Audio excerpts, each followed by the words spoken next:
Hello दोस्तों, स्वागत है आपका हमारे चैनल पर। दोस्तों, जैसा कि आप जान रहे होंगे और अगर आप नहीं जानते तो मैं आपको बता दूं कि बहुत ही जल्दी मई में चार धाम यात्रा शुरू होने वाली है।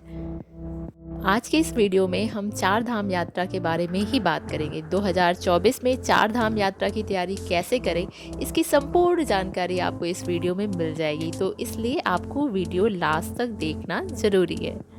इस यात्रा में शामिल चार मंदिर यमुनोत्री, गंगोत्री, केदारनाथ और बद्रीनाथ हैं। इसे छोटा चार धाम यात्रा के नाम से भी जाना जाता है। इसके अलावा एक और चार धाम है दोस्तों, जो कि आदि शंकराचार्य द्वारा स्थापित किए गए थे। इनमें देश के चार अलग अलग कोनों के चार पवित्र तीर्थ स्थल शामिल हैं, जैसे उत्तराखंड में बद्रीनाथ, गुजरात में द्वारका, उड़ीसा में पुरी और तमिलनाडु में रामेश्वरम। अगर आप भी केदारनाथ, बद्रीनाथ, गंगोत्री, यमुनोत्री जाना चाह रहे हैं तो इस वीडियो को अंत तक जरूर देखें। तो आइए जानते हैं कि इस यात्रा का धार्मिक महत्व क्या है। ये पवित्र स्थान उत्तराखंड में हिमालय की बुलंद चोटियों के बीच में विद्यमान है।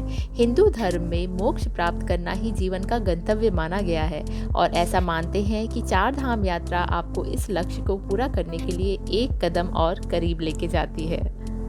हर साल लाखों की संख्या में दुनिया भर से श्रद्धालु आते हैं।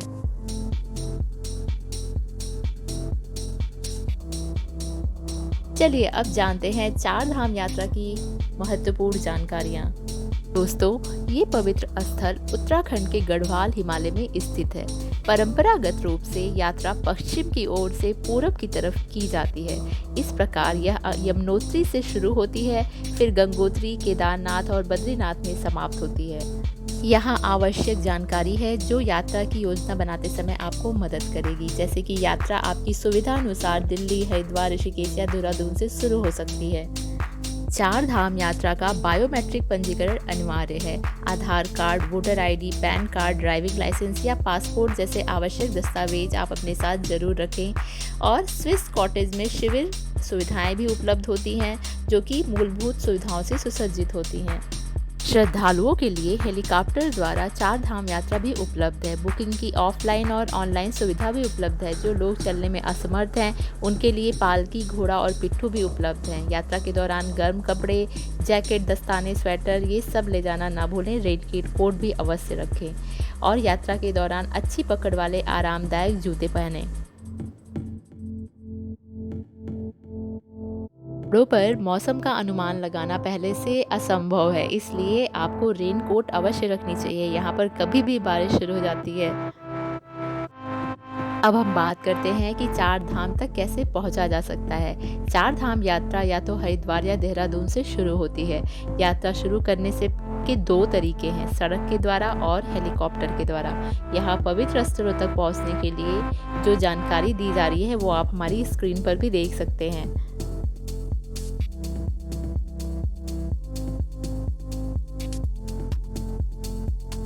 दोस्तों, सड़क मार्ग से चार धाम यात्रा हरिद्वार, दिल्ली, ऋषिकेश और देहरादून से शुरू कर सकते हैं।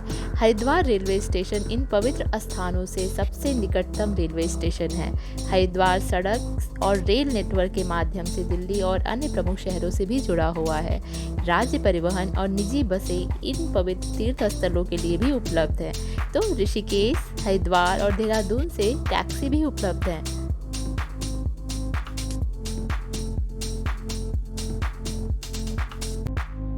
चार धाम यात्रा को सड़क मार्ग से पूरा करने के लिए आपको ये रूट फॉलो करना चाहिए। हरिद्वार, ऋषिकेश, बरकोट, जानकी चट्टी, यमुनोत्री, उत्तरकाशी, हरसिल, गंगोत्री, घनसाली, अगस्त्यमुनि, गुप्तकाशी, केदारनाथ, चमोली, गुप्तेश्वर, गोविंद घाट, बद्रीनाथ, जोशीमठ, ऋषिकेश एंड हरिद्वार।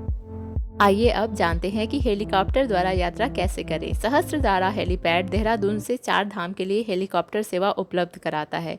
हेलीकॉप्टर सेवा देहरादून से खरसाली तक है, जो यमुनोत्री मंदिर से लगभग 6 किलोमीटर की दूरी पर है। हरसिल हेलीपैड गंगोत्री मंदिर के लिए निकटतम हेलीपैड है। तो चार धाम दर्शन के लिए हेलीकॉप्टर कैसे बुक करना है, इसको आप ऑफलाइन भी बुक कर सकते हैं और ऑनलाइन भी बुक कर सकते हैं। ऑफलाइन आपको चार्जेस थोड़ा ज़्यादा पड़ते हैं, तो ऑनलाइन आप IRCTC हेली यात्रा के थ्रू या फिर स्काई सफारी का यूज़ करके अपनी बुकिंग कर सकते हैं, अगर आपके पास ओल्ड एज या बच्चे हैं। चलिए अब जानते हैं कि चार धाम जाने का सबसे अच्छा समय क्या है। चार धाम यात्रा के लिए सबसे अच्छा समय अप्रैल से जून और सितंबर से अक्टूबर तक है। इन महीनों में जो मौसम होता है वो बहुत ही सुहावना होता है, जो कि यात्रा को आरामदायक और सुखद बनाता है। गर्मियों के दौरान मौसम अच्छा रहता है। मानसून के मौसम में यात्रा से बचने की सलाह दी जाती है, क्योंकि क्षेत्र में बहुत ही ज़्यादा भारी बारिश होती है, जिसके कारण कुछ क्षेत्रों में भूस्खलन और बाढ़ की आशंका बढ़ जाती है। सर्दियों के मौसम में इस क्षेत्र में भारी बर्फबारी होती है, जिसके कारण मंदिर लगभग 6 महीने तक बंद रहते हैं। सर्दियों में केदारनाथ की मूर्तियां ऊखी मठ के ओमकारेश्वर मंदिर में और बद्रीनाथ की मूर्तियां जोशी मठ स्थानांतरित हो जाती हैं। भक्त वहां जाकर दर्शन कर सकते हैं।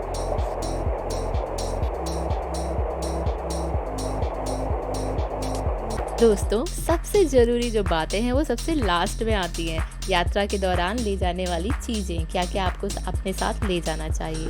दोस्तों, जब भी आप चार धाम यात्रा करें तो हमेशा सर्दी, खांसी, बुखार के लिए ज़रूरी दवाओं को एक साथ कर रखें अपने पास। इसके अलावा आप अपने साथ हैंडी ब्लास्ट रखें, एंटीसेप्टिक क्रीम्स रखें। सनबर्न से बचने के लिए सनस्क्रीन का इस्तेमाल करें, क्योंकि आप धूप में यात्रा कर रहे हैं तो टोपी और चश्मा भी अवश्य पहनें।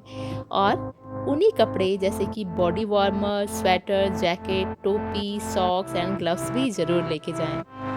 दोस्तों, पहाड़ों पर बारिश कभी भी हो सकती है, इसलिए विंड शीटर, रेन कोट और बारिश से बचने के लिए छाता भी अपने साथ रखें।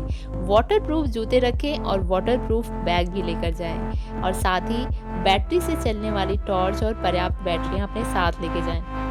ये पॉसिबल है कि आपको इलेक्ट्रिसिटी की फैसिलिटी उतनी फ्रिक्वेंटली ना मिले आपको, तो आपको मोबाइल चार्ज रखना होगा। पानी, ड्राई फ्रूट्स भी रास्ते के लिए रखें। ज़रूरी कागजात जैसे टिकट्स, आइडेंटिटी प्रूफ और पैसे भी संभाल कर वाटरप्रूफ बैग में ज़रूर रखें। तो अब आपके पास चार धाम यात्रा से जुड़ी सभी आवश्यक जानकारियां हैं, तो आप कभी भी प्लान बना सकते हैं वहां जाने का। Bye bye.